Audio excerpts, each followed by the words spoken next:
Merong isang hadisang propeta sallallahu alaihi wasallam na naiulat ni Abi Hurairah radhiyallahu an at sa isang riwaya mula kay Anas ibn Malik radhiyallahu anhuma anna Rasulullah sallallahu alaihi wasallam qala sayati 'alan nasi sanawatun khadda'atun. Darating ang panahon, sabi ng propeta sallallahu alaihi wasallam, o mga taon na kung saan ito yung taon na tinatawag na mapanlinlang na taon sa mga tao. Ito ay a years of deception. Lumilitaw ang mga tao na sila ay nanlilinlang, lalong-lalo na sa kanilang pananampalataya. Yusaddaqu fiha al-kadhib, kanilang pinaniniwalaan ang mga kasinungalingan. Wa yukazzabu fiha al-sadiq, at kapag nagsalita naman ang isang taong tapat ay kanilang pinasisinungalingan. Sila ay mas pumapabor doon sa taong sinungaling kumpara doon sa tao na nagsasabi ng katotohanan. Pinapasinungaling nila, sabi ni Propeta Muhammad sallallahu alaihi wasallam, ang mga tao na nagsasabi ng katotohanan. Wa yu'tamanu fiha al-kha'in, at kanilang pinagkakatiwalaan ang mga tao na hindi sila mapagkakatiwalaan. Wa yukhawwanu fiha al-amin, at yung mga tao na tunay na mapagkakatiwalaan, yun pa yung hindi nila pagkakatiwalaan. Lahat ng mga bagay na ito ay unti-unti nang lumilitaw sa panahon natin ngayon. Wa yantiqu fiha ruwaybida, lalabas sa kanila ang tinatawag na ruwaybida. Nung marinig ng mga sahaba ng propeta sallallahu alaihi wasallam, ya Rasulullah, ano ba ang ibig sabihin ng ruwaybida? Ang sabi ni propeta Muhammad sallallahu alaihi wasallam, ar-rajulu tafihu yatakallamu fi amril ama, ang isang tao na siya ay nagdi-discuss, nagbibigay ng fatwa sa kanyang relihiyon na wala siyang authentic source, wala siyang sapat na kaalaman. Subhanallah. Marami silang nalilinlang sa mga tao sapagkat sila ay mahusay sa pagsasalita. Kaya ang tawag sa kanila, sabi ni Propeta Muhammad sallallahu alaihi wasallam, ruwaybida. Kung titignan natin yung description, rajulut tafi. Ibig sabihin ng tafi, rubbish, foolish.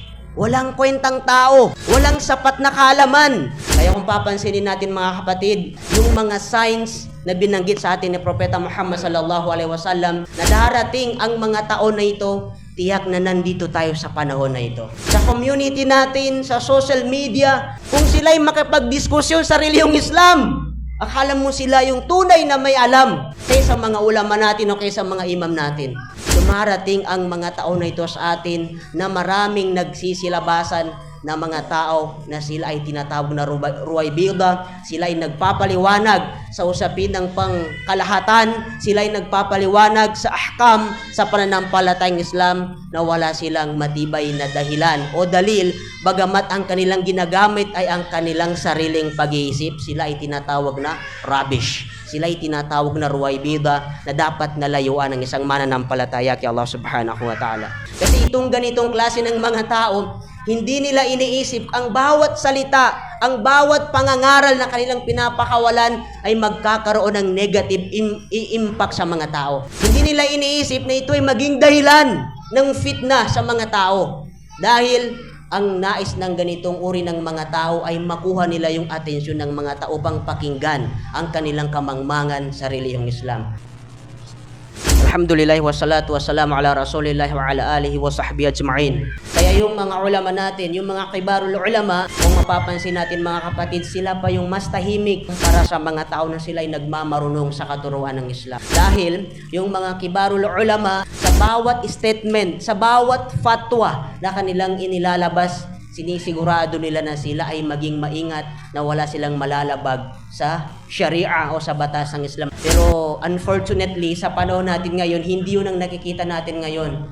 Dahil mas marami na yung nangangaral ngayon sa mundo ng social media, nakakasimula pa lang, karampot lang na kaalaman ang nabasa niya at ito ay kinakalat na niya sa social media na hindi niya namamalayan, nagiging dahilan na ito ng fitna, ng tukso sa mga umma ni Propeta Muhammad sallallahu alaihi wasallam. Matakot tayo kay Allah subhanahu wa ta'ala at nararapat sa isang tao na kung merong isang katanungan o masala na ikaw ay alanganin dahil hindi mo pa naabot ang ganitong masala o katanungan, hindi kahihiyan, hindi nakakabawas sa isang nangangaral sa Islam na diretsahan niyang sabihin doon sa nagtatanong, kapatid, pasensya na kasi hindi ko pa nabasa ang ganitong masala. Kumpara sa isang tao na sasagot ka sa isang katanungan na hindi mo pala napag-aralan sa kitab. Pero sa panahon natin ngayon, mas nangingibabaw yung pride, yung pagmamatas ng isang tao. Pag tinanong mo, pag may dumating na masala at hindi na ito nabasa, sasagot lang siya basta doon.